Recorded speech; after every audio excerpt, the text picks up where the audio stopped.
उससे पहले आपको परशुराम जयंती के उपलक्ष्य में जो प्रोग्राम रखा गया था हरियाणा के सीएम के द्वारा, जिसमें 500 रोडवेज बसें भेजी गई सतलोक आश्रम धनाना में, भगत समाज को परशुराम जयंती में ठोक दिया गया, लोगों की मर्यादाएं तोड़वा दी गई राजनेता की रैली को सफल बनाने के लिए गुरुदेव के परिवार ने।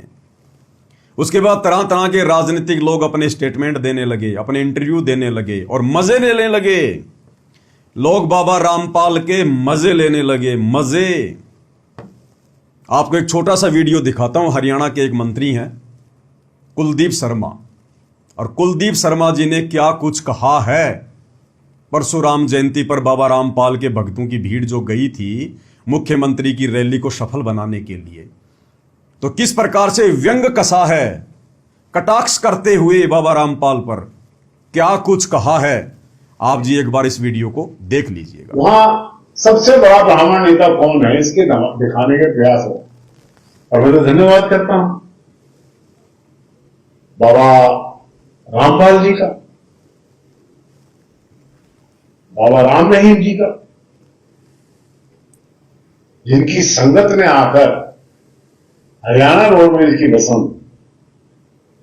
भगवान परशुराम के जन्मोत्सव को इतना सफल बनाया।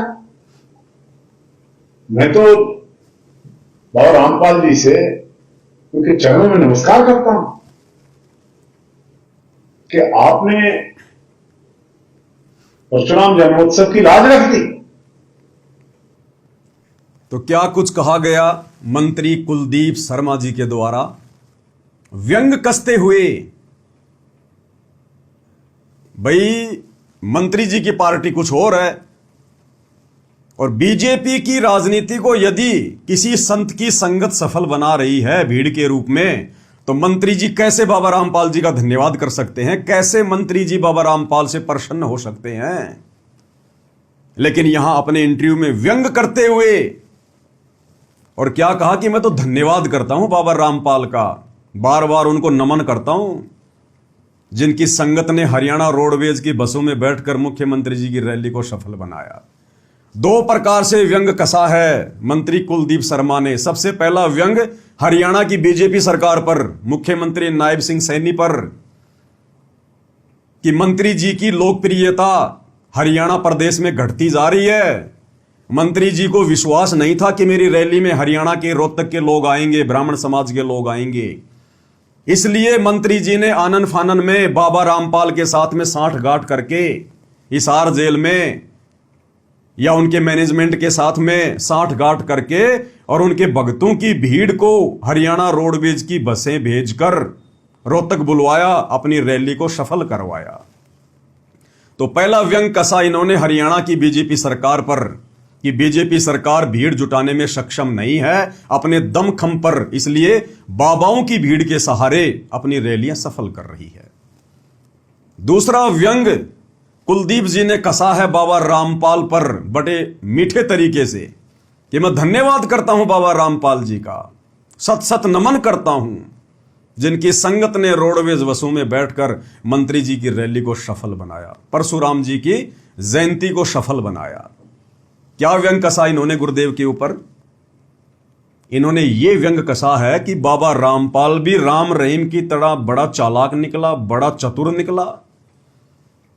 बाबा रामपाल ने सोच लिया होगा कि भाई ये राम रहीम बार बार बीजेपी सरकार का समर्थन करके, बीजेपी सरकार का साथ देकर ये बार बार जमानत पे आ जाता है, पैरोल पे आ जाता है, कभी 40 दिन की, कभी कितने दिन की, और मैं 10-12 साल से जेल में पड़ा हुआ हूं, मैं निकल ही नहीं पा रहा।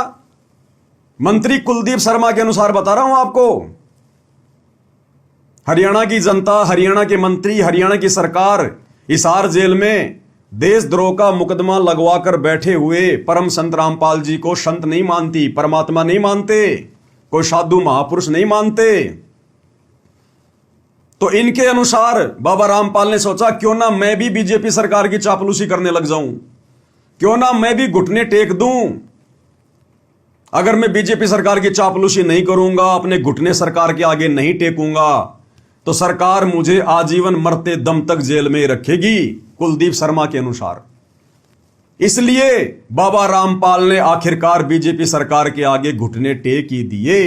बाबा रामपाल को गंदी राजनीति में उतरना ही पड़ा संत होकर, क्योंकि ये भाई साहब तो ये सोचेंगे। अब मंत्री जी को कैसे समझाएं कि बाबा रामपाल कर इस गंदी राजनीति का तो 36 का आंकड़ा है, 36 का आंकड़ा। ये सारा का सारा खेल काल प्रेरणा से बाबा रामपाल के दोनों बेटे और उनका भाई खेल रहा है, और बदनामी मिल रही है बाबा रामपाल को।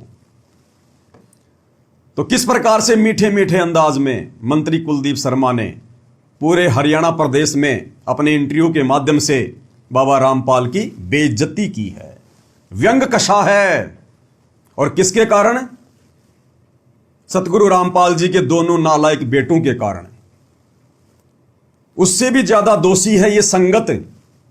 संगत अगर जरा भी ज्ञान को आधार बना ले, गुरु के प्रवचनों पर चिंतन मनन करना शुरू कर दे, सत्संगों को ध्यान से सुनना शुरू कर दे कि हमारे गुरुदेव के राजनीति को लेकर क्या विचार हैं, तो ये संगत गुरुदेव के परिवार के कहने पर अंधी होकर आज हरियाणा प्रदेश में परशुराम जयंती में जाकर, मंत्री जी की रैली में जाकर हरियाणा प्रदेश में बाबा रामपाल जी की बदनामी का कारण ना बनती।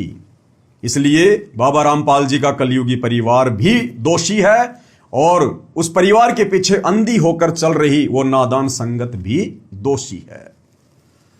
अब भाइयों और बहनों, हम शुरुआत करते हैं उस वीडियो की, जो वीडियो मुझे उस भगत के द्वारा भेजा गया, जिस वीडियो को लेकर वो लोग बड़े जोश में है कि हम जो भी कुछ करते हैं गुरुजी के आदेश से करते हैं। आज सुरेश कोथ ने अपने इंटरव्यू में साबित कर दिया है। भाइयों और बहनों, इन इंटरव्यूओं को समझना, ये मंत्री जी के इंटरव्यू को समझना, सुरेश कोथ के वीडियो को समझना जो भी आप देखेंगे, ये भाइयों और बहनों किसी राजनेता के बस की बात भी नहीं है। अब हम इस तत्व ज्ञान से, गुरुदेव के द्वारा दिए गए इस तत्व ज्ञान से, जो कि हर प्रकार के ज्ञान का सरदार है, इस ज्ञान से हम भाइयों और बहनों दूध का दूध, पानी का पानी कर लेंगे। दूध का दूध और पानी का पानी।